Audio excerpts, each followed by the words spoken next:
This is the Be One Change One podcast, where our mission is to help listeners define values, practice integrity, and inspire change. Our vision is to mentor men and empower them to achieve more by taking responsibility for shaping their own lives. He's CAS, an evolving man who has been shaped by adversity and continues to grow through his imperfections. And he's Roscoe, an imperfect work in progress that tries to suck less every day. Between us, we have over 40 years of Air Force fighter pilot experience with countless hours as trainers, instructors, and mentors. Join us and learn to take responsibility for your own life as we dive into subjects from leadership to resilience to vulnerability. Be the one who changes their course. Be decisive, driven, and purposeful. Set the example for others. Lead. We wish we'd had this show when we were younger men. Be the one. Oh, yay, okay. I have the con. Show. Ooh, buckle up. Drop some knowledge. Oh, well, I already did. I blew your mind with what is a Google, all right? I have no idea. That's the homework for the listeners. What is a Google? And I'm not talking about the search engine that you go to every day. So Katie, I've said this before, Katie sends me stuff throughout the week that she finds on the internet and whatnot. And she sent me this the other day. And as I read down the list, some of these popped out. Oh, and we won't go down the whole list. This is 15 sentences that live rent-free in my head. But there's some good food for thought, I think, in here. Just in the 69 seconds that you and I looked at it, we were already like, okay, I guess we need to talk about that or think about that a little bit more. So we can just skip around, dude. I think I chopped off part of it.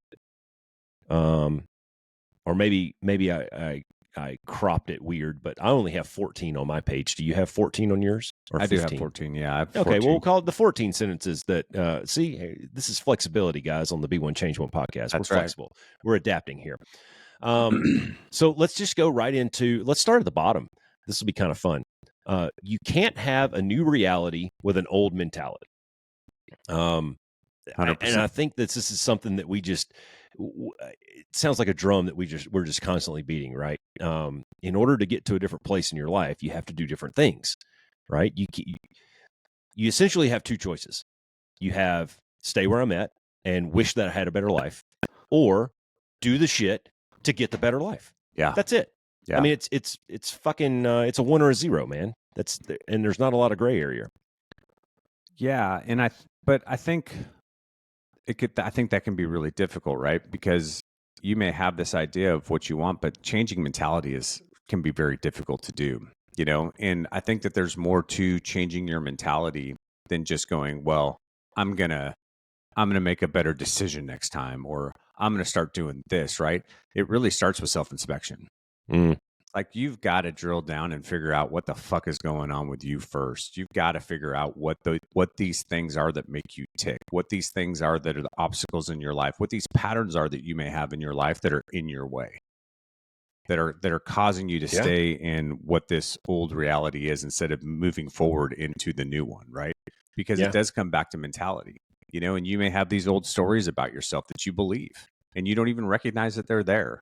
That hold you back, that keep you trapped in fear, or, maybe a little bit of self-doubt, or whatever the case may be, right? And it all goes back to starting with self-inspection and defining personal values. Yeah. Because if you don't have a foundation and a baseline to operate from, then, dude, you're just going to take shots in the dark. And some of them may stick, and you might see small improvements here or there, but most of them aren't going to, because you're not going to have the understanding, the why behind why you need to do that, or why that needs to change, or right. And so I think that shifting mentality is not an easy thing to do. And ask us, like, it takes time to go through that stuff. It does. And it takes effort. It does. Yeah. And the other thing that I would say too is it's evolutionary. You're going to start at the beginning, and this is why we got to have Francis back on for episode 2. Because, at the beginning, you're going to discover certain things. You're going to be like, holy shit, man, I never even fucking knew that I was doing that. And guess what? It ain't all pretty. And it's not all pretty, or that I even understood that about myself. And so then you go to task on those things, right? And you kind of make that first step into whatever this new mentality, new reality is going to be. And then all of a sudden you go, holy shit, there's more. Oh, but wait, there's more. ShamWow. And so and it never ends, man. It's just you kind of And you'll see too, you'll think you've got something fixed, and then 6 months later, something's going to happen that triggers that, and it's going to rear its ugly head again, and you're going to be like, "What the fuck, dude? I thought I was past that," And so, it does. It takes a tremendous amount of effort, but 80%, 90% of what we fight and struggle with is all what goes on between our two big dumb ears. Yeah. It's just that those voices, and it's the stands and it's the stands in your head that are going, "Oh, you can't do that. You're not good enough to do that. You're not smart enough to make that happen." This, that, and the other.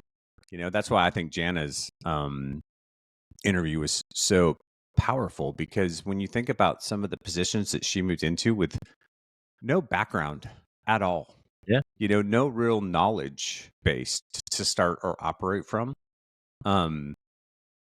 but then she did it, and she did it at a very high level, and she did it very well. Like, it's possible, right? You just have to have a little bit of humility, and you have to have the right mindset, and you can make those things happen.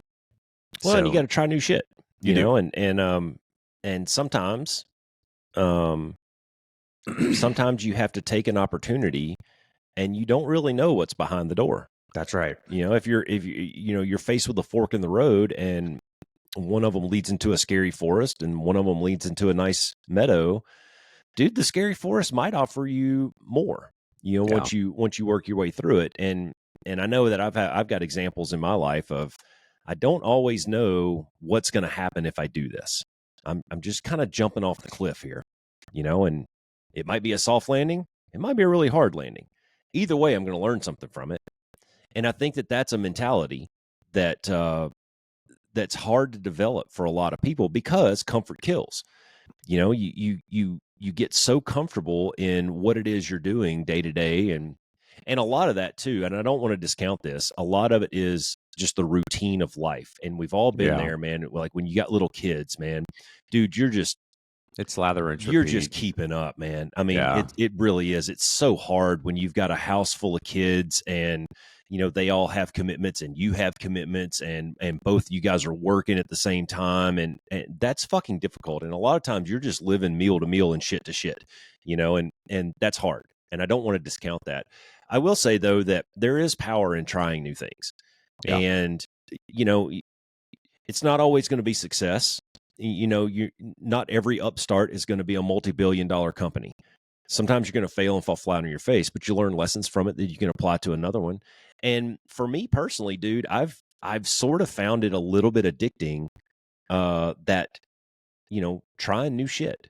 It's let me try to write a book. I've never written a book before. I don't even know what it entails. And you write it and it fucking sucks, and you try it again, and you learn lessons. And through each iteration of these things that we try, maybe we get a little bit better.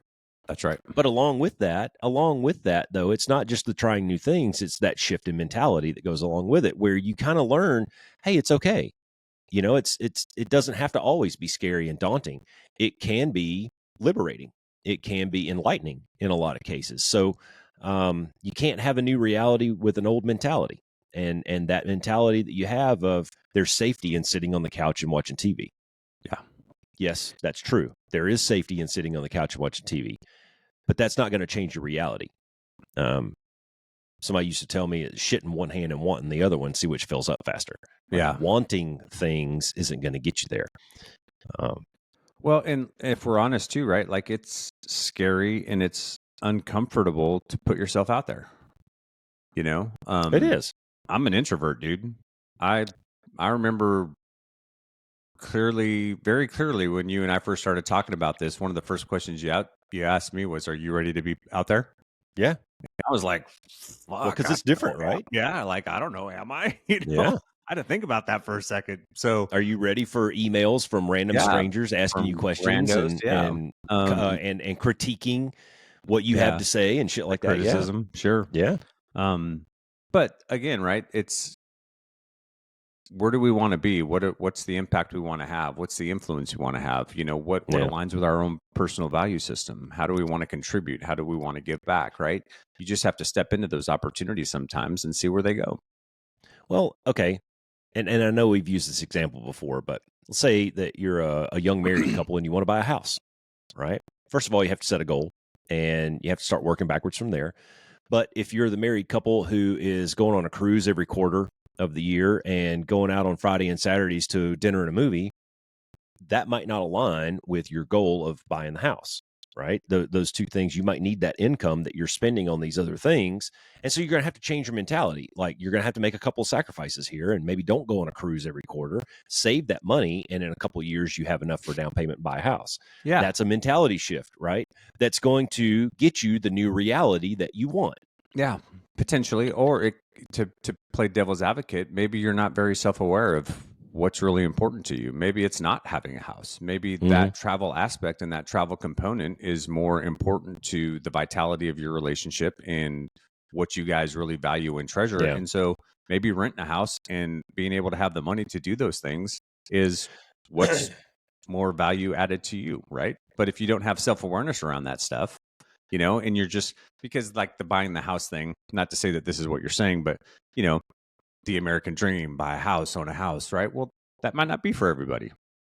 That might not be important to everybody. That might not be the way that certain people view accruing wealth or value or defining success for themselves. Security, but being able to go who on knows? that 7-day cruise once a quarter that's what brings them happiness, or allows them that ability to recharge. So, but again, if you don't have the self-awareness, if you haven't done the self-inspection to know those pieces about yourself, that could be a very difficult decision to make. Yeah. Well, I would offer to the listeners, if this is something that, maybe you've pondered, or if this, just in the 11 minutes that we've been talking here, if it's gotten you thinking a little bit, there's a really good book out there that I enjoyed, and it was Simon Sinek, The 5 Whys. And essentially what it is, you lay out the item. I want to buy a house. Why? Well, because I want a fucking house. Yeah, but why? And you essentially ask why until you get down to the root of the answer. And I have a really good, I have an example personally of, there was this thing that I wanted to try. It was a couple years ago. There was this thing that I wanted to try, or I was thinking about, and I called one of my buddies, and he did that to me. He just kept asking me why. And I kept giving him what I thought was answers, but he just kept on and kept on and kept on. And I was starting to get a little frustrated with him, right? Because I was annoyed. I was like, dude, just give me the fucking answer. And he goes, no, that's not the game we're playing here. You come up with the answer, right? It's in there somewhere, but we're going to ask why until we get down to it. And once I got down to it, I was like, oh, okay, this makes sense. And now that I understand what's at the core of this, what's at the very core of why I wanted to do this, and it was several layers deep. Like, this conversation went on for a long time. But once I understood that, it altered my game plan. Yeah, it really did, because I understood why I was doing this, and it allowed me to see a different path on how to get there. Yeah. Right. So initially I was just thinking of it at the surface level, but if you really want to get down to it, you got to go down to the floor, bro. Yeah. Well, we did that. Remember, if you go back to, what was it, episode 5, where we talked about defining personal values. And the values going through yours. Yeah. I mean, that was basically all I was doing to you is, well, why? Why is that? Essentially. Why does that make sense to you? Why is that your personal, and that's how you get to the root cause, the root issue of those things, and why they're the important ones. So, well, hopefully they are, and hopefully you can start to identify some of those things. And 100%. You said something earlier about, we had the people who were thinking about buying a house and then going on the cruise and then going out on Friday and Saturday nights. And I wanted to go up to number 9 up here. It says, you can do anything, but not everything. Focus. And I really like that, man. And Katie gets on to me for this. She got on to me yesterday about it. I got another something going in my head right now. And she goes, dude, like, you're spending too many plates right now. I know, but I'm about to load shed a couple of them because I'm nearing completion on a couple of these projects. So I'm already kind of leaning into the next 1 or 2 that I want to think about, and that's a really good reality check for me sometimes, because here's the thing, and this is what I've found over several iterations of this. When you're spreading the peanut butter so thin and you're spinning that many plates, not one of those things is getting all of your attention. That's right. And the quality of that thing is going to suffer. It's either going to be the quality or the timeline is going to suffer, right? Given enough time, then you can do it all. But if you're up on any kind of deadline, either externally or internally imposed, whatever it is, then you kind of have to load shed some of that stuff and focus on 1 or 2 things, because really, I mean, we talked about this in the last episode when we were talking about the competition and collaboration, and we got off talking about like one person operating at max capacity is not going to be as good as the team operating at even 80% capacity. We saw this in flying a lot of times. You know, there were opportunities for guys operating on their own versus a team, a four ship, or even a strike eagle with two people in the cockpit, you know, that can just outperform one person who's task saturated. And I take that and apply that to my personal life and the things that I'm working on here. And I go, you know what? I've got to find out. I got to find that threshold to where I'm starting to feel the burn a little bit, right? And then it's time to back it down just a little bit from there. Yeah. Yeah. Well, I think focus leads to proper prioritization, and prioritization leads to intentionality. And I think that's the key, right? Is you have to be able to be intentional and present for whatever it is that you're focused on. And I think that can be difficult because I had to do some research for this for a paper that I wrote a long time ago. But you know, there's a difference between attention span and attention range, right? And so our generation, the way that we grew up, attention span is the ability to focus on one singular thing for a certain amount of time. And that's kind of how we grew up, right? We didn't have phones, we didn't have iPads, computers, you know, so if you had to do a project or something like that, you went to the library and you had to be very focused on finding information and diving into information and focusing, being able to focus for a very long time on one thing in order to accomplish it, right? The younger generations have better attention range than we do. And attention range is the ability to focus on multiple things at the same time. It's basically multitasking, right? But I wonder sometimes how their attention span is, their ability to actually sit and focus for a defined amount of time on a specific thing. That can be a difficult, that can be a skill that you have to develop. You know, if you've grown up in this information age where you have all these digital inputs that are constantly flowing at you, that can be very distracting in a lot of ways. Yeah. You know, you may be able to manage that by jumping between, you know, Facebook and Instagram and Threads and Blue Sky and whatever you're doing all at the same time. But your ability to focus on any one given task at for a specified period. So that's where I think that focus is so important, because it does provide a certain amount of intentionality and prioritization that really just allows you to drill down and get, like you were saying, be able to give the appropriate amount of effort and quality towards something. Yeah. But that can be difficult to do, and it may be a skill you have to learn to a certain extent. Yeah, it is. And part of that skill building for me, here's an example, is when I have a lot of things going on like this, and this week coming up, I have a couple of things that are due this week that I absolutely have to get them done, right?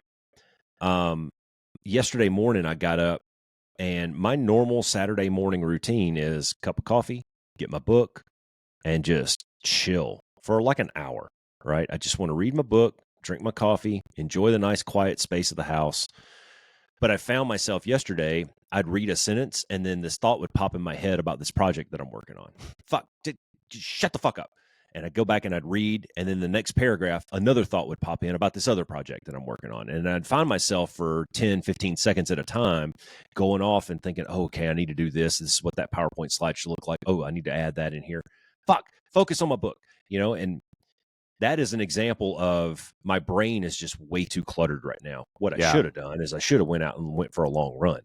Yeah, well, because that kind of cleans my palate a little bit. Sure. And I will tell you what helps in situations like that for me is, you know, have paper or something that you can scribble on. So when you get those rando thoughts and you don't want to lose them, instead of having to dive right into doing that right now so you don't forget, you write it down.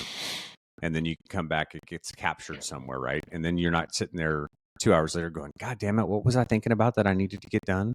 Right? You can just go, okay, yeah, this, and then you can reprioritize and reattack.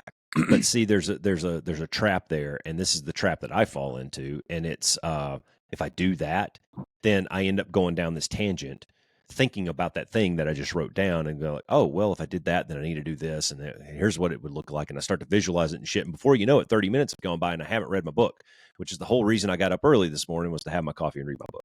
Yeah. Well, right. So sometimes you have to just set that time aside, right? Maybe and again, this can be a skill. And I think if you do this, When I was younger, man, like I would, no kidding, I would plan out my days and I would specify chunks of time for certain tasks. And that's all I focused on during that time. And if I finished early, great. I could move to the next, or I Yeah. had a little free time back. And if I didn't, then at that end of that time, I dropped that off and I moved on to whatever the next thing was. Cause maybe I had multiple priorities going on at any one time. But by doing that when I was younger, being very intentional about it, it's much easier for me to do it now as I'm older without having to be so rote about it. Right. But yeah, it may just be a skill that you need to build. It is. It is definitely a skill. And really, essentially, what we're talking about is You need to make it mindfulness. distraction-free, Roscoe, when you're working on your book. Yeah, but that's next to impossible, dude, because your brain is always firing, right? Yeah. When you've got all these things going on, right? Yeah. If you You've have got a multiple couple things, of yep. you got a couple of home improvement projects going on. Your car Lots needs to to be juggle. washed. You know, you got errands to run later on in the day, and all you want to do is sit down and have some quiet time. And then all these little rando thoughts keep coming into your brain. But here's something I learned through reading about and practicing mindfulness a little bit is, you know, I think people get wrapped around this axle on, excuse me, on mindfulness and meditation. And, you know, a lot of people will say, well, I can't meditate. Well, yeah, you can. Right. And here's what I mean. It's not like forget about the word that you're using. People think meditation and floating in like in the lotus position going, oh, get away from that. Different for everybody. Right. Just think about for 1 second, just think about it like this. If you can focus on your breathing and only your breathing, right? Inhale for 4 counts and exhale for 4 counts. Dudes, that's meditation, right? You are allowing all the other thoughts in your brain to fall to the wayside. And only thing that you're thinking about is the breathing and the count and the sound of the air rushing into your nose and out your mouth and that kind of stuff. Well, what happens after about 5 seconds of that is you have a thought. And maybe that thought is, holy shit, I'm thinking about my breathing. Well, if you can get to the point where you recognize that and you see that thought coming in and you go, oh shit, I just broke my meditation. I just broke my concentration. Guess what, guys? That's mindfulness. You know now, you know that those distractions are coming in. And that's where I fell into that trap yesterday morning. Yeah. I'm trying to read my book, but I know these thoughts are coming in. Yeah. Right. And so ultimately I had to, I didn't even make it through a full chapter. I just, you know what? This isn't going to work. I know this about me. Shut the book, and I moved on to something else. Yeah.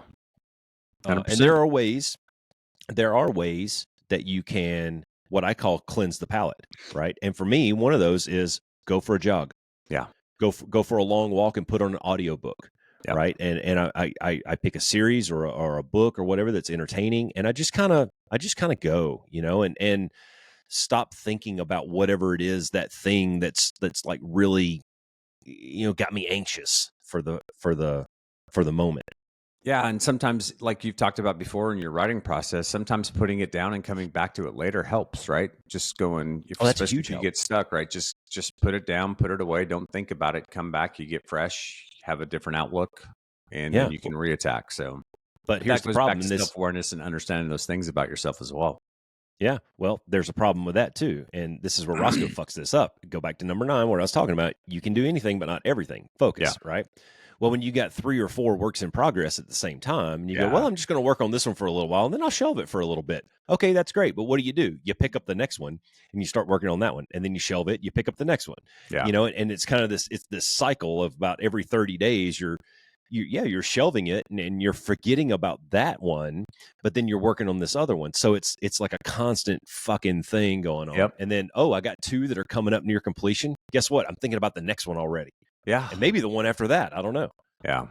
So anyways, whoa, wow. That turned into a holy crap, man. Always does. Let me go to number 12. This is a little bit of a different one, I think, a little bit of a different discussion. It's okay to live a life most people don't understand. I think that's hard for some people to accept. I really do. I think it's hard for an individual who's maybe trying to live a different life. It's hard for them because they're going to have to make some cuts. You know, there's going to be some things that just aren't going to make it to that path. Relationships, material items, whatever it is, you know, location, who knows? And then there's another element to it, and it's the people that are, surround you, whether it's your relatives, your close friend networks, or whatever, and they see you going off on a different path, and that might be hard for them to swallow. So it takes a lot of courage, I think, to just be comfortable in yourself and do you, man. And the people who really give a fuck are going to come along with you, or Yeah. accept it. They don't have to come along the ride, but they can accept that you're doing that.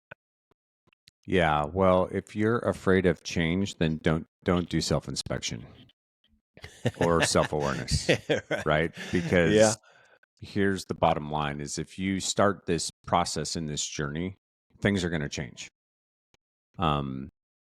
If you start to put that work in and that effort in, there's things about you that are going to change. There's going to be roles and things that you've done in the past that were maybe good for you in that time, or maybe weren't, but were just what you'd always done, so you kept doing them anyways.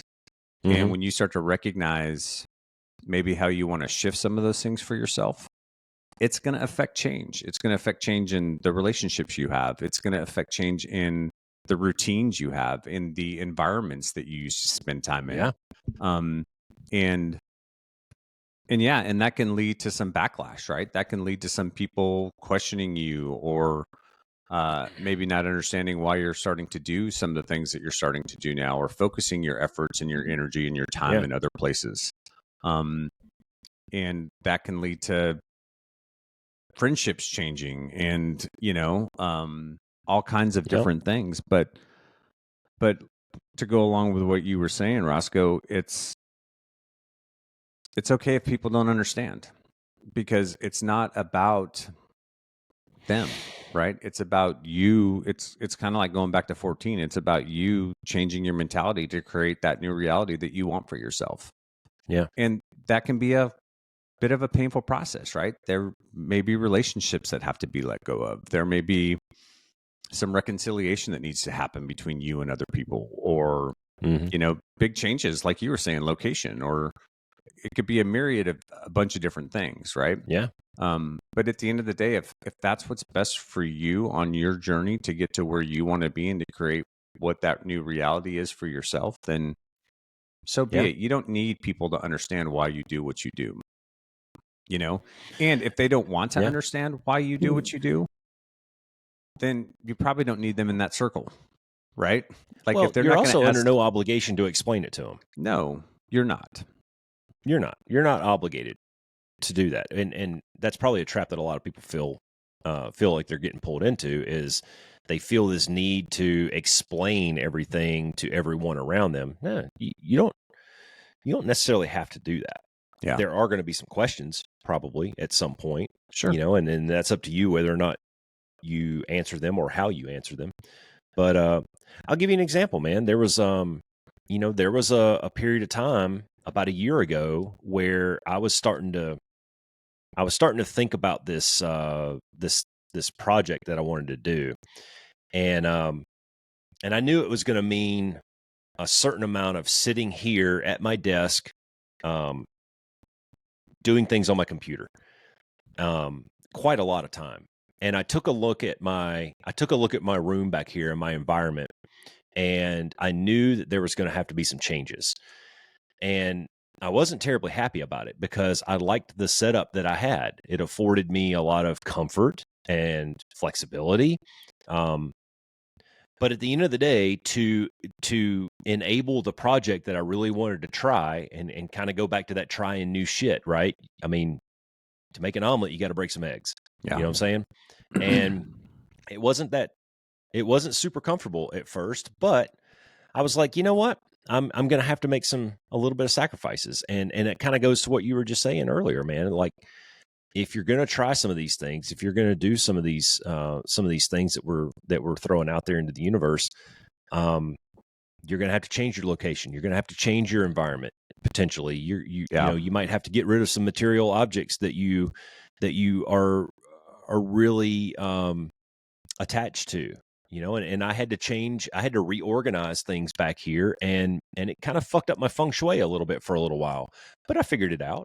Yeah. And now I'm very happy with it. And I don't think that I could go back to the old way to do it. Yeah. Well, and you know what? People are going to judge. And That's okay. And what I found too is typically when people do judge, it's typically because they may be stuck themselves. And so they can't understand why you may be making the changes that you're making. And at the end of the day, it doesn't really matter because it's not about them. It's don't make about your you, problems right? my problems. Yeah. It's not, you're not responsible for how they feel or what they think or what their reaction is to something. You just, like Yeah. you said, at some point in time, you got to do you. Well, So and ultimately at the end of the day, dude, that it's so hard to get to a point where you just don't give a fuck what other people think. yeah, That's very difficult to get to. But I promise you, listeners, when you get there, it's so awesome. yeah, Because and now you have what's called freedom and you do whatever the fuck you want to, and you don't care what other people think about it. It doesn't, Yeah. you don't have any anxiety. You just put your head down and you fucking go. Yeah, well, and I want to make sure that when we say that, it's not like just, hey, fuck the world, fuck everybody. It's not that kind of a don't No, give a fuck, right? you're right. There's some accountability and responsibility that goes with that, but it's a recognition that that you're responsible for you and you're responsible for the decisions that you make and the actions that you make, the words that you say, the behaviors that you have because of the direction that you're moving. And if other people don't understand that, that's on them. Right. Yeah. And if they care enough to have a conversation with you about it, then that's cool. But it doesn't have to happen. There's no requirement for that to happen. And I'm here to tell you too, guys, that if you do start to make changes in your life and that friend group that you have doesn't serve you anymore, there's people out there that are like you, that are aligned in those ways, that you will find new friends. You will find Search people out the that will group. be supportive. You'll find people that understand the direction that you're moving in, and even if they're moving in a different direction, will support you in that. So it can be a scary proposition, but it'll be okay in the end. Trust me. Takes a little bit of effort. It You're going to does. have to seek some of those people out. You're going to Yep. have to be a little bit vulnerable and Yep. ask some questions, and that's difficult. Yep. But in the end, go back to what we said. You can't have a new reality if you have the old mentality. That's right. So break the eggs, make the omelet, and it'll probably be awesome. This ties in really well to number 4. Never take criticism from someone that you wouldn't take advice from. And I really like that one. But I will throw out a caveat. And I know I've said this before on the show. I'll say it again because it's probably been a while. But when somebody gives me criticism, and this is one of those things like when you enter into public space like you and I have with our podcast, right? It goes out to the universe, dude, over the internet, and fucking anybody could listen to this stuff. If one of our close friends calls us up and says, "Hey, Cass Roscoe, that episode was dumb as fuck." Oh, really? Well, tell me why. And we give that a little bit more credibility because we know the person and we probably trust their opinion. Yeah, we value their opinion. An internet troll who has some fucking name like Yak123456, right? First of all, that's a dumbass name. Get a new one. Second of all, I don't know you, and you're probably just trolling me when you say that episode sucked. A, not good feedback. Very abstract, just fucking opinionated, not pointed and critical. All right. B, I don't know you, so I'm not putting a lot of stock in that. But I've said this before. When somebody gives me feedback, I have to ask 2 questions. 1, what weight does this have? Do I trust this? Who did it come from? Right. The second thing is, are they right? Yeah. So if I saw that, I'd be like, fuck that guy. I don't like his call sign. Get a new call sign. But he said the episode sucked. Let me go listen to it again. Let me just go listen to it again and try to remove my emotion from it. Let me just listen to it and see. Maybe it did suck. And if it did, I still don't like the guy. But it turns out maybe he had a valid point there. So I would offer that. If somebody's offering you criticism, who'd it come from? Are they right? Just because you don't like them doesn't mean that they're not right. That's true. And I would even say if you can get to the point where you can reframe the word criticism to the word information, that's good. Then it softens the blow, right? Like, don't take it personal. It's criticism, right? But it's also just information. It's also just somebody else's opinion about whatever it is, the way you talk, the way you gave that presentation, the way you dressed for an event, whatever it is, whatever you're getting quote unquote criticism around, if you just take that as information, you can detach the emotional aspect from it of, oh, well, they're just an asshole and I don't need to listen to that bullshit too. Hey, dude, that's information. That's information for me to go, hey, look, just like you said, is this valid or is it not valid? And if it is valid, maybe I should consider it. Yeah. Maybe I should take something away from it and see if I can apply it somewhere. It's just information. I called Katie the other day, called her from work because I'd gotten some feedback on this book that I just wrote. I sent it out to just a handful of people, people that I knew, people that I trusted, and from all different demographics, because I wanted different points of view on it. You know, it's a little bit technical in places, and I needed people who are not military affiliated to give their opinion. I needed bros that I flew with to give their opinion. And I got a couple of people gave me some feedback. And I called Katie and I said, I'm burning it. I'm starting over. Fuck this. Right. And she started, oh, no, it's fine. I said, I'm fucking whatever. I'm good.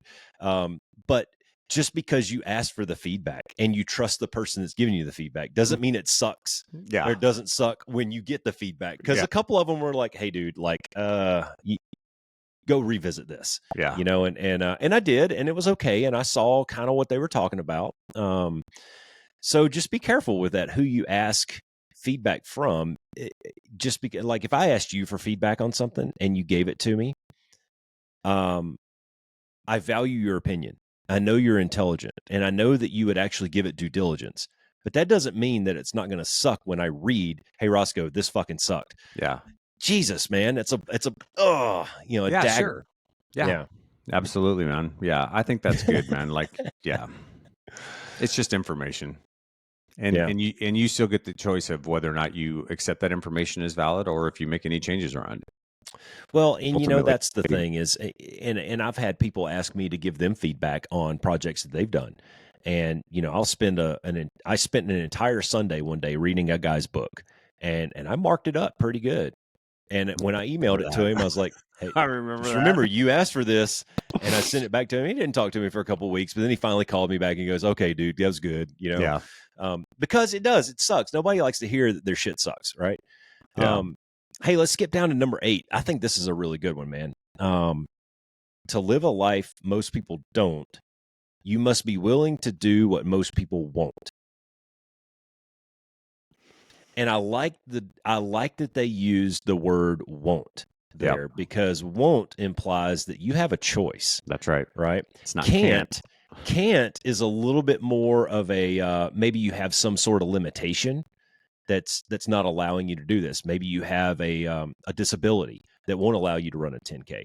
But won't, that implies that you have a decision. You have a choice. You get buy-in on this, right? That's right. And I really like that. Like, you have to be willing to do some of the work in order to get that life that most people don't have. 100%. And just an observation. I haven't done any research around this. I don't know if there's any statistical analysis that helps prove this point, but the older I get in my life, it seems to me the more people I see who are just not present in the moment at all. They are just going through the motions of life. Like they are in such a routine and such a, that they just, like, there's no intentionality behind anything that they do, right? And for me, it all goes back to that self-inspection, self-awareness piece, man. Like, that's hard work, right? But if you're ever going to fundamentally shift the direction of your life or just your general understanding of yourself so that you can start to make really good decisions and practice integrity, and live in a place that's more congruent, right? Where things are aligned in your actions and your behaviors and your values, like that's where it all starts. And you and I have seen the effects of that, right? You and I have seen the effects of the guys that we've had the blessing and the opportunity to mentor to a certain extent and walk through those processes and the impact that has had on their lives. and how they view themselves and how they maneuver through that battle space in life now. Mm-hmm. You know, the intentionality that they've moved forward with, the confidence that they move forward in life with now that they never had before, because they're in alignment, you know, because all the pieces finally fell together and they kind of saw the path that was laid out in front of them. And they Yeah. started to realize, you know what, this does make sense for me. I am capable of doing these things. I can step into that opportunity and see if this is what's going to work for me or not. Right. And that's really hard. That can be really hard to do. But I'm telling you, man, if you do it, it is so fulfilling, right? Because you Yep. really, that's where you really start to learn what you're made of. That's where you really start to learn what pieces fit and what pieces don't, what really does matter to you and what doesn't. And then you can start to operate in those areas. And that's just going to bring you more fulfillment. It's going to bring you more opportunity. It's going to bring you more confidence, right? It's going to build Yep. that toolkit out. But that's not something that most people do. Yeah. Well, because it's easy to say I can't. Yeah, it's easy to stay comfortable. It's easy to say I can't and insert excuse here. It's super easy to do Routine's that. very comfortable. I can't lose weight because my dad was fat, and I can't I guess exercise because my knees are bad. I'm predestined to just be fat because my whole family's fat. Yep. You know, well, let's not go to extremes and talk in absolutes. Let's break this down a little bit. Is it that you can't, or is it because you're not willing to do the things required? Yeah, like because it's hard. Eat at a calorie deficit and get 10,000 steps a day and actually lift some weights every now and then. You know, Count your if you're not willing to do that kind of stuff, then you're not gonna get it. And the people who are throwing in the excuses, my daddy was fat, so I guess I'm just gonna be fat. You know, that dude. That's the type of person who's not going to change his mentality. That's the type of person who's not going to step out of his comfort zone. That's the type of person who's not going to be willing to try new things. You know, all the stuff that we're advising that you should be doing, right? You should be trying new things. And to your point, excuse me, with those young men that we got a chance to talk to, what they learned was they're capable of doing things. They learned that they can. Like, this is possible. Yeah, it takes a lot of fucking work. Both of those kids, all three of those, the younger ones, right? Took a lot of work. Yeah, for sure them. did. The one Effort, kid sacrifice. got his, ended up working on his master's degree. It took him years to get there, right? A lot of effort and David sacrifice. and all the blood, sweat, and tears that he put into getting to where he's at right now and how he's flourishing. And Tyler having to fucking be vulnerable and put himself out there to get accepted to the police academy and then crush it and then just keep that mentality moving forward. It's difficult, it's hard, it's vulnerable, it's time consuming, it's exhausting, right? But what they learned about themselves along the way, along that journey, they learned about themselves, like, holy shit, I can do this. Yeah, I'm capable. Right. And that's fucking huge. Yep. Like now those kids don't look at the obstacle as like, oh fuck. They look at the obstacle as like, bring it, bitch. Yeah. You know? And that's like Marcus Aurelius, where he talks about the obstacle is the way. That's where that real good growth happens, man. That's right. Is when you look at an obstacle and you go, yeah, all right. Yeah. Challenge accepted. Yep. Like, that's where you're going to grow. That's where you're going to learn. That's where you're getting out of that comfort zone. And you're like, I will accept this challenge. Yep. And you might fail. You might fall on your face. It might hurt a little bit. That's but guess what? You're just getting that much better every day, man. It's just another rep. It's so fun to watch those boys. It is, man. I'm so proud of all three of them. I know it's. I mean, and everybody in that group was to a man. Every single person has won hard in the last 365 days, and it's really cool when you get and that's the power of a group of people getting together who they're not in it for themselves. There's no agenda. There's no accolades. Like, you don't get a fucking badge at the end of this. Yeah. Right. There's no certificate. This is just, you're here on your own volition to try to be a better version of yourself. And there's 7 of us in the room who are there for the same reasons. And we're going to share information. We're going to be vulnerable with each other. We're not going to judge each other. We're going to help. We're going to encourage. We're going to push for sure. We're going to advise and assist. But oh man, it's so good to watch those from a 70-year-old all the way down to a 20-year-old. Yep. Yeah, it's powerful. good stuff. Yep. Wow, I don't even know what the fuck we were talking about over here. But I think you were on 8. Criticism. I went to 8. Yeah. There you go. So to live the living a life life. most people don't, you got to be willing to do it. Most people won't. Which I think one of the big key takeaways of what those guys learned too, Roscoe, is it's okay to be afraid. Like it's okay to be a little bit scared of what you're walking into, right? It's okay to be scared when you get outside your comfort zone. It's not okay to let that fear dictate your decision making. It's not okay to let that fear prevent you from stepping out into the arena and trying it and getting a little bloodied and muddied and beat up a little bit along the way. It's okay, right? Like it's going to be scary. You're going to have doubts. You're going to have some concern as to whether or not you can really do it. That's okay. Don't let that prevent you from actually trying to fucking do it. No, you got to try it, right? Yeah. You're more capable because you're more capable than you think you are. Yeah, and I go back to the language that's used in that sentence, right? The difference between can't and won't. And I think a lot of people, when they say, "Oh, I can't do that," what they really mean is, "I won't do that." Yeah. And that's a mindset shift. So go back down to number 14 and let's work on that mindset, man. Let's get a little more positive about it. Do some of that inspection and find out if you are limited on things. Like, dude, I really don't think I can run a marathon.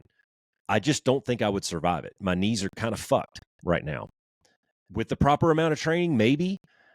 But god dang, man. I mean, like that's a lot of pain. So really when I say that I can't run it, I probably mean I'm not willing to go through that pain to get that. Because I mean, at this point in my life, maybe it's just not worth it. I don't know. Yeah. But I think a lot of people do that, man. I think a lot of people use the word can't when they really mean won't do it. I agree. Yeah. Mindset shift. Yep. Cool. Dude, there's one at the top of the list that we were kind of kicking back and forth in another episode. But number 3, people only to see the decisions you made, not the choices you had. Now I would argue, like on a micro scale, here in my house, the decisions that I make regarding X, Y, or Z, Katie's privy to most of that because we share information. Yeah. Right. But when you step back and look at a bigger scale, or maybe people that aren't like extremely adjacent to you, like your spouse, right? Maybe your cousin, your friend group, something like that. You know, they're not seeing all the behind the scenes kind of stuff that's going into your decision-making process. All they see is, oh, Roscoe bought another fucking house. Yeah. Well, you don't see all the things. Yeah. Right? Yeah. Well, a lot of times people don't see the sacrifice, or they don't even see the limit. You know, maybe the limited choices that you have in a decision that you make. You know, or what all the external factors are. You know, there may be more things at play than people recognize.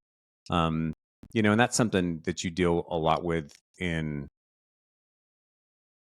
you know, day-to-day life decisions, but also in leadership positions. Is sometimes, you know, there's things that you're privy to, there's information that you're privy to that the people that may be on your team or that work for you aren't, and you're not at liberty to share all the scope of that information, and you have to make a decision, and they don't understand.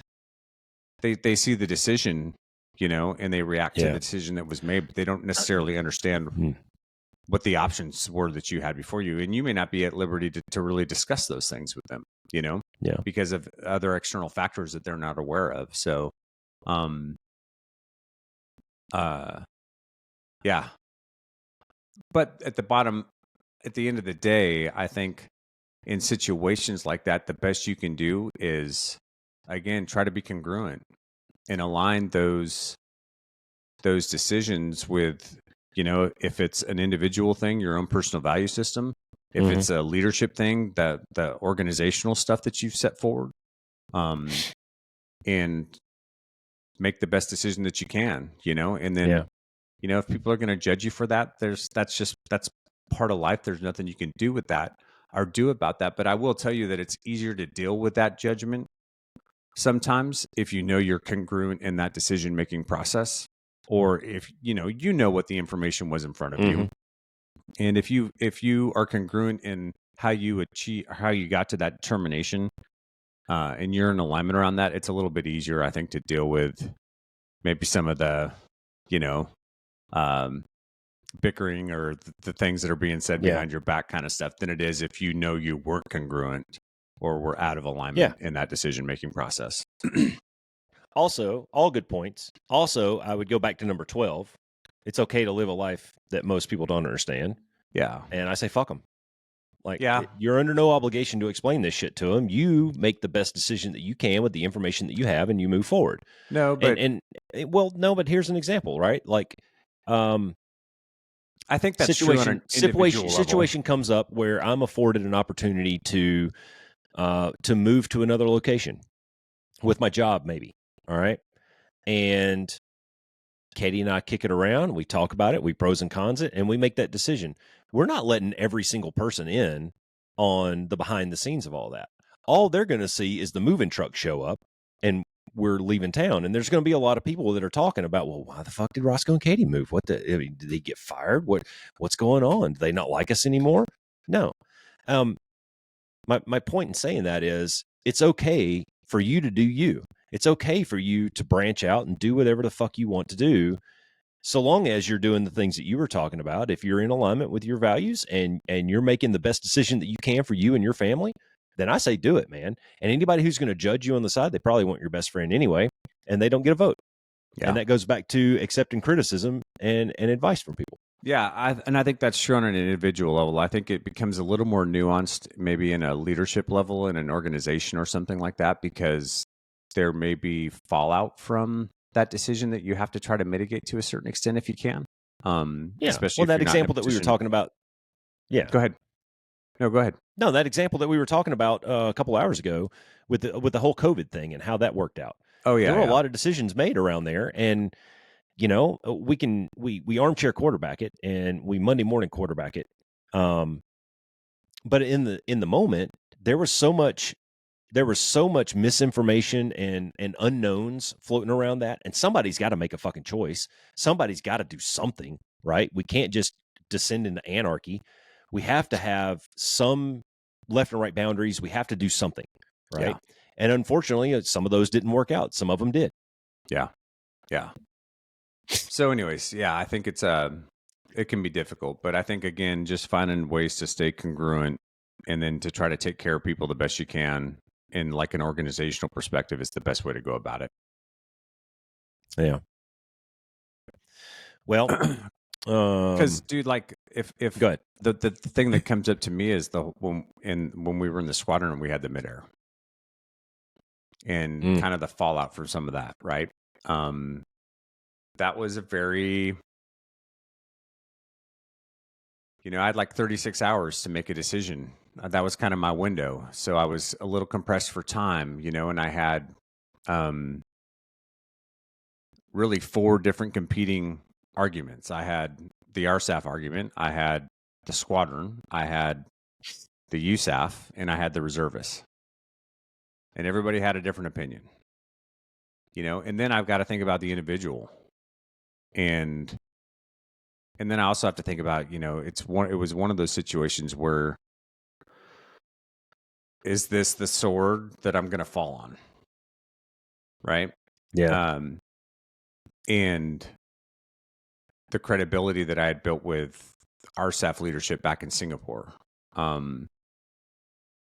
And at the end of the day, I had to make a decision, and I wasn't in a position where I could share all the information that I had or all the competing interests that were going on that drove that decision. Mm-hmm. But there was fallout from it. I mean, you're a perfect example of that, right? Like, I retired. Yeah. I was done after that. That was the tipping point for me. Yeah, no, I know. And I think it shook some of the guys'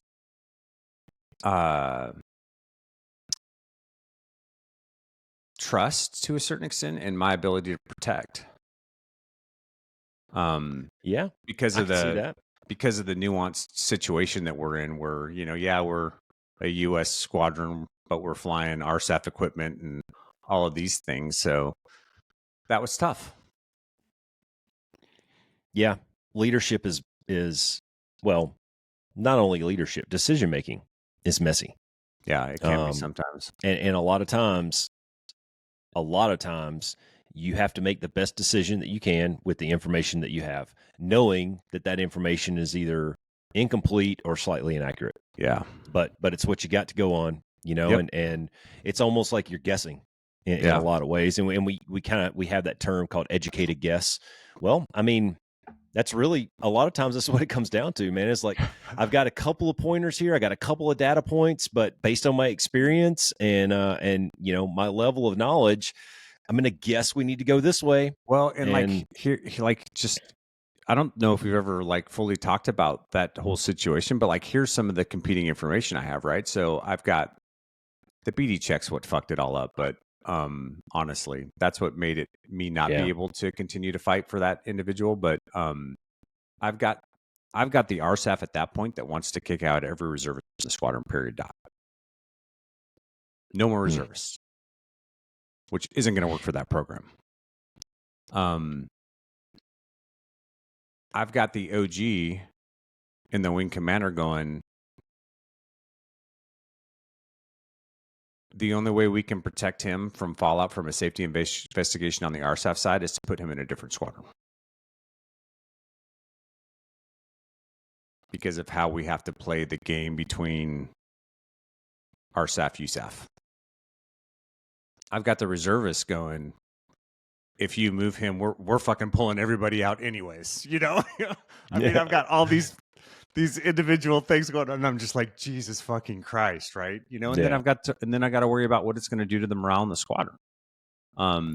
So it was a shit show.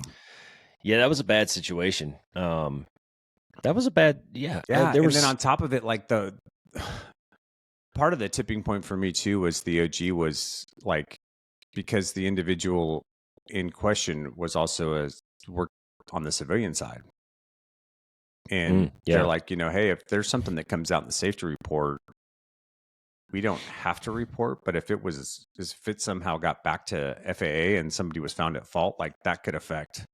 There was like, and of course, I don't know. A lot of layers to it. Yeah. And in that moment, I mean, I don't know the reality of that. I wasn't on the civilian side at that point. I don't know if there's any credence to that. And I've got this very short window of time to make a decision in, And so now I'm feeling the pressure of the time frame that I'm operating under. Everybody's yelling at me. Everybody's throwing in all these counterpoints and arguments, and it was just, it was shitty. Well, I remember, obviously I'm not privy to all that information. I'm just doing my job, man. Come in, fly a little bit, sit top 3 a little bit, and some asshole made me the soft, so I sat soft a little bit. That guy, fuck that guy. Who thought that was a good idea, dude? I'm the only Wizzo within 300 miles here. You never trust CAS, and you're going to put me in the tower. Thank God it was like clearing a million VFR every day that I sat up there, because Jesus, if I had to start doing recalls and stuff, or God forbid somebody have an EP, I'm like, I don't fucking know. And anyways, from where I sat, all right, so this is on the other side, right? So we're mushrooms, right? Feed us shit, keep us in the dark. We're sitting in the ADO office, and homeboy walks in. One of the reservists walks in, and he goes, "Hey, did you hear what happened to dude?" No. He goes, "Oh, he's getting kicked out of the squadron." The fuck? Oh yeah. They're and he starts going down the list. I guess through the reserve channels he had heard the reserve side. And I was like, fuck this. Control Alt Delete, lock my computer, walk straight to CAS's office, shut the door. CAS, what the fuck, dude? And I remember you sitting back in your chair going, dude, I can't, it's their jets. I can't, my hands are tied, man. I'm like, fuck it, I'm out. Yep. And I went straight to my computer. And I think looking back on it, I blame that incident for the reason I hit the retire button, when probably in reality I was just waiting for something. Yeah, you were looking for. I was waiting for the push. You needed a little push. I was. Yeah. I was at the point in my career where I was waiting for something to be the catalyst to tell me it's time, and that was it. And hashtag no regrets, man. No regrets. Because at the end of the day, dude, I knew coming down here that I was done. Yeah. It was just a matter of when. You had shared that with me. I had, yeah. I remember conversations in your office about promotions and PCSs and next level jobs and things like that. And I'm like, no, I'm totally not interested in that stuff, man. I'm done. It's just a matter of when. Yep. And it was good, and I'm glad I did it. Unfortunate that we all had to go through that situation, but Yeah. God, could you imagine if that was 1 foot to the left? Oh my God. though? Thank God both of those guys survived. Holy fucking shit, dude! What They a were so bullet we close. dodged. They were so lucky.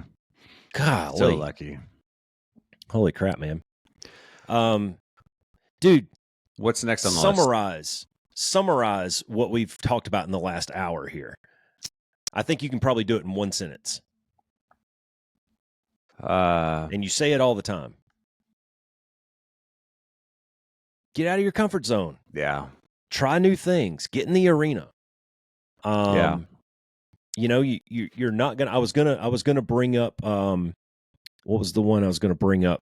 It was up towards the top. Shit. Oh, the magic you're looking for is in the work you're avoiding.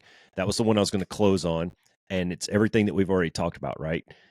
The shit that you're avoiding is like you're in that comfy space right now. Yeah. And you're avoiding the hard work and the effort. Yep. Okay. But guys, that's where the magic happens. That's where the growth happens. That's right. That's where you find out these things about yourself. That's where all those kids that we just talked about, they tried the new thing. They got out of their comfort zone. They were a little bit vulnerable. They asked a ton of fucking questions and showed some humility. And they found out, holy shit, man, there's a whole nother world out here. Yeah. Well, And they're flourishing. Yeah, and they also did the work too, right? They also took the time to do some self-inspection, to figure out what their personal values are. Because I mean, like, go back to the previous conversation we were having in the warm-up, right? I think one of the things that's so disgusting about politics right now is the hypocrisy. And it's because people up there fucking say one thing and then they do the exact opposite. You know, they preach one message and then behind closed doors do the exact opposite. They say they care about X and then they do Y, right? Yeah. And you're going to struggle in life with finding any balance and finding any purpose and finding any intentionality if you are playing that game. If you're saying one thing and your actions are doing the other, it's going to cause chaos. Yeah. Or vice versa, right? And so you got to find that congruence. You got to find that way to find alignment, because that's what's going to help you. We've talked about this so many times, man. That's what allows you to practice integrity. That's what helps aid you to make really good decisions in life for yourself, right?